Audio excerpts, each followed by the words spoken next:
예레미야 첫 번째 시간입니다. 오늘 말씀은 예레미야 서론입니다. 예레미야 1장 1절부터 3절 말씀을 합독하고 예레미야 서론을 오늘 나누도록 하겠습니다. 그러면 예레미야 1장 1절부터 3절 말씀을 한 목소리로 합독하도록 하겠습니다. 베냐민 땅 아나돗의 제사장들 중 hil기야의 아들 예레미야의 말이라. 아몬의 아들 유다 왕 요시야가 다스린 지 14년에 여호와의 말씀이 예레미야에게 임하였고, 요시야의 아들 유다의 왕 여호야김 시대부터 요시야의 아들 유다의 왕 시드기야의 11년 말까지 곧 5월에 예루살렘이 사로잡혀 가기까지 임하니라. 주여. 예레미야서가 예언서, 그러니까 선지서 중에서는 가장 길다고 보면 될 것 같고요. 그 긴 말씀을 우리가 조금 다 볼 수는, 그러니까 다 보는데 꼼꼼하게 볼 필요는 없고요. 좀 굵직굵직하게 올해까지 아마 보면 한 35번 정도 보지 않겠나 싶은데요. 52장까지 돼 있지만 되게 길어요. 긴 내용인데 다 사실은 안의 내용들을 꼼꼼하게 볼 필요는 없는 것들도 있기 때문에 조금 이렇게 요약해서 볼 수 있으면 좋겠습니다. 자, 먼저 예레미야를 좀 핵심 정리하면요. 제목은 본서의 저자인 예레미야의 이름을 그대로 따라 불러서 예레미야서가 된 거고요. 예레미야는 여호와가 높이신다, 여호와가 던지신다, 그런 의미가 있습니다. 그래서 여호와께서 이제 우리 예레미야를 높이셨다는 부분도 있고요.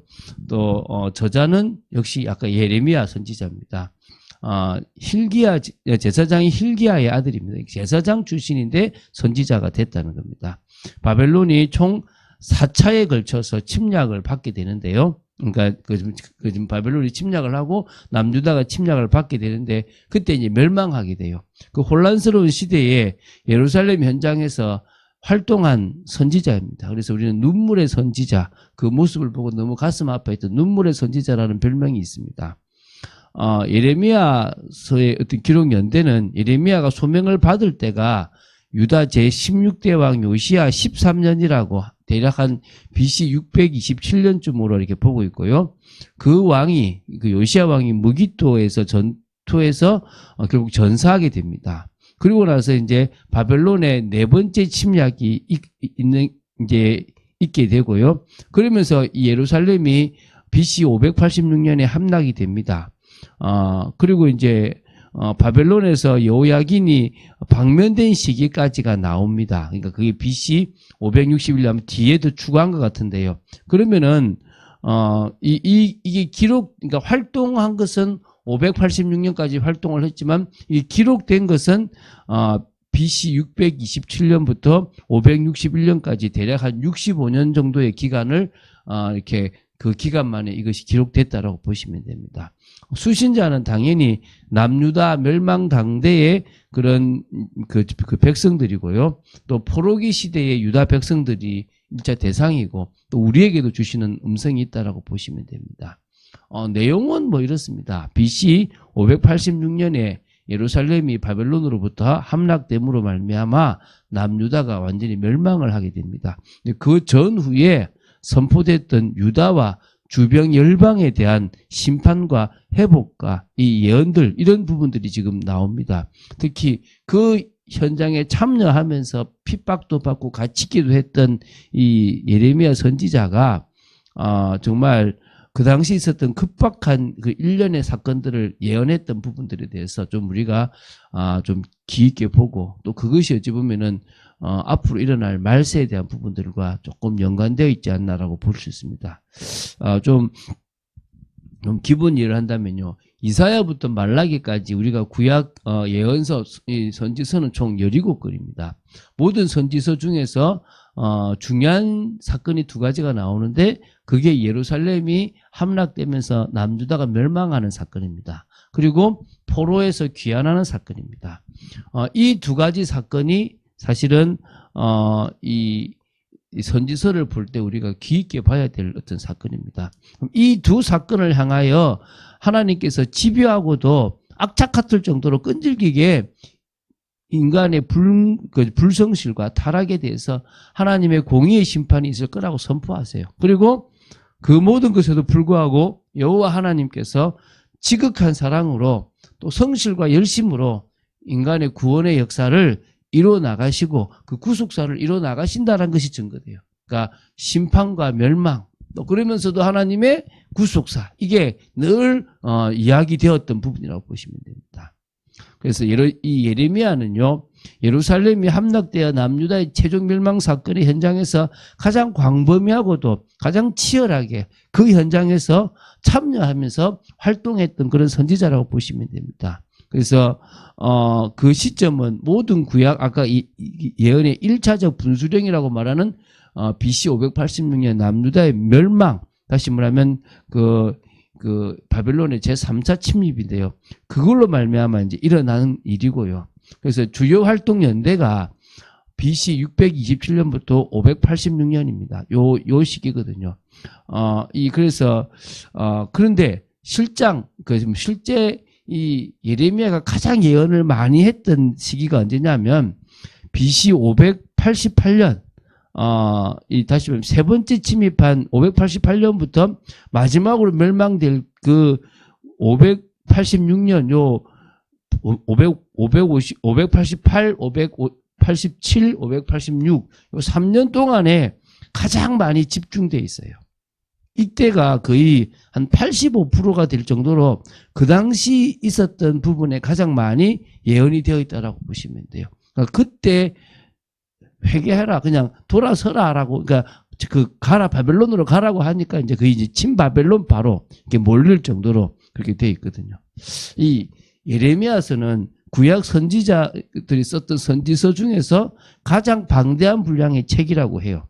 그러니까 66장도 있지만 이거는 52장밖에 안 되지만 내용은 더 많은 내용을 가지고 있다라고 보시면 됩니다. 그래서 예레미야서 내용 중에는 예루살렘 함락을 통해서 유다 심판에 대한 경고가 있고요. 또 선언이 있는데 그게 주로 이제 아까 85%가 되어 있고, 그리고 이제 포로 기한을 통해서 선민 회복에 대한 내용들이 조금 이렇게 있다라고 보시면 됩니다.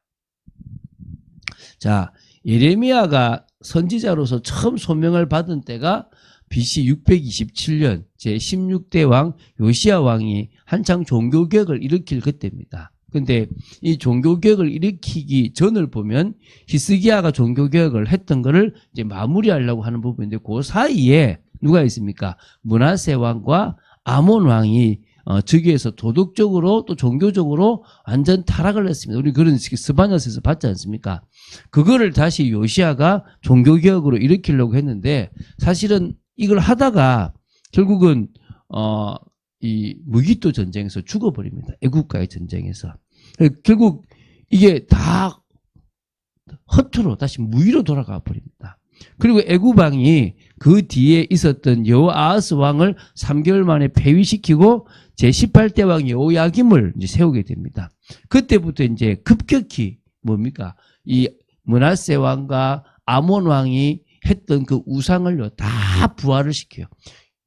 요시야 왕이 다 없앤 걸 다시 뭡니까? 다 만들어서 심각한 타락으로 만들어버리고 참 선지자들은 박해하는 일이 벌어졌단 말입니다.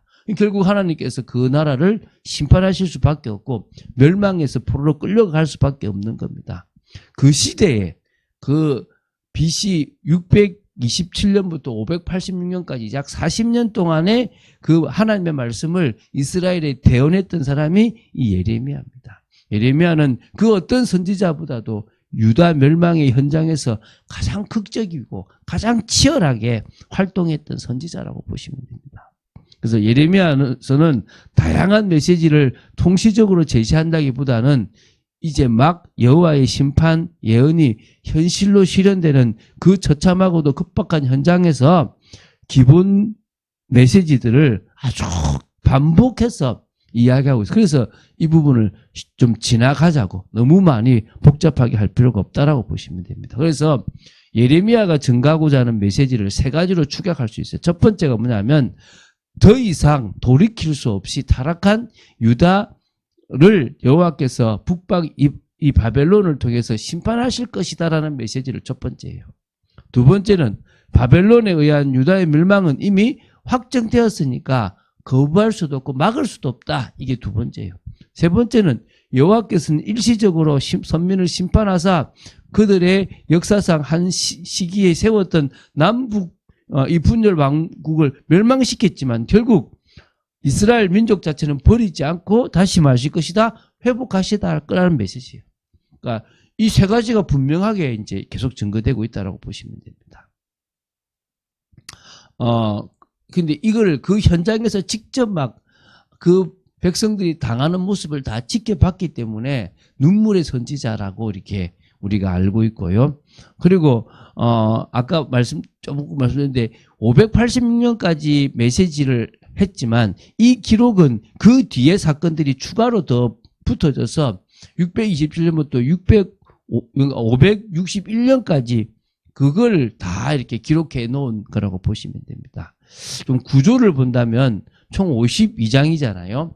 첫 장과 마지막 장, 한 장 한 장이 서론과 후기라고 보시면 됩니다. 그러면 1장부터 51장까지를 본론부로 본다면 이거를 또 3부로 나눌 수 있습니다. 그래서 본론 제1부가 2장부터 25장까지인데 12편의 단편 예언 선집을 추려서 정리했어요. 그래서 이거를 그냥 12번으로 2장부터 25장까지를 12번으로 끝내려고 그래요. 왜? 12번의 단편 예언 선집으로 되어 있으니까. 그리고 26장부터 45장까지가 남유다를 향한 예언들이 이렇게 좀 본격적으로 되어 있는데 이걸 병행해서 예언이 되어 있는 부분인데 이걸 좀 나눠볼 거고요.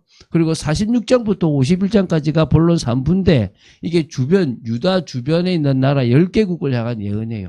그것도 조금 추려서 이렇게 보고요. 그리고 이제 이렇게 하면 이 서론과 후기가 다 끝나죠. 좀 길지 않게 보려고 생각하고 있고요.